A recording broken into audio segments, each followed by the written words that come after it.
మన దేశంలోని అత్యంత సంపన్న మహిళగా సావిత్రి జిందాల్. ఆమె ఆస్తులు ఎంతంటే ఫోర్బ్స్ జాబితా ప్రకారం ప్రపంచంలోని అత్యంత సంపన్న మహిళ ఫ్రాన్స్ కి చెందిన లోరియల్ కంపెనీ యజమాని ఫ్రాంకోయిస్ బెటన్కోర్ట్ మేయర్స్.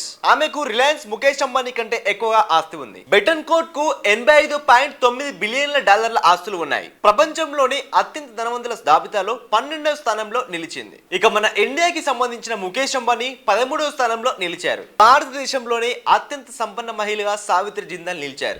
అమెరికాకు చెందిన ఫోర్బ్స్ పత్రిక 2025కు సంబంధించిన అత్యంత సంపన్నమైన మహిళల జాబితాను రూపొందించగా సావిత్రి జిందాల్ దేశంలోని రిచెస్ట్ ఉమెన్ గా నిలిచారు. ఫోర్బ్స్ పత్రిక ప్రకారం సావిత్రి జిందాల్ ఆస్తుల విలువలు సుమారు 35.5 బిలియన్ డాలర్లు. ముఖేష్ అంబానీ, గౌతమ్ అదానీ తర్వాత సావిత్రి 3వ స్థానంలో నిలవడం విశేషం. భారతదేశపు అత్యంత ధనవంతులైన మహిళగా ఎదగడానికి ఆమె చేసిన ప్రయాణం, సాగిన విధానం చూస్తే అస్సాంలోని టిన్సుకియాకు చెందిన మార్వాడి కుటుంబానికి చెందిన సావిత్రి జిందాల్ 2005లో తన భర్త అకాల మరణంతో ఓపే జిందాల్ గ్రూప్ బాధ్యతలను తీసుకున్నారు. ఆమె నాయకత్వంలో మన భారతదేశంలో ఆ కంపెనీ ఉక్కు, విద్యుత్, సిమెంట్, మౌలిక సదుపాయాల రంగంలో ఆధిపత్య పాత్రను పోషించింది. ఆమె ఆగ్రాలోని మహారాజా అగ్రసేన్ మెడికల్ కాలేజీ అధ్యక్షురాలిగా కూడా విధులు నిర్వహిస్తున్నారు. ఆమె సేవలకు గాను భారత ప్రభుత్వం పద్మశ్రీ అవార్డు ఇచ్చింది. జిందాల్ గ్రూప్ ను సావిత్రి దివంగత భర్త ఓం ప్రకాష్ జిందాల్ స్థాపించారు. ఇప్పుడు దీనికి వారి 4 కుమారులు నాయకత్వం వహిస్తున్నారు. ముంబైకి చెందిన Sajjan Jindal JSW steel, JSW cement, JSW paint వ్యాపారాలకు నాయకత్వం వహిస్తున్నారు.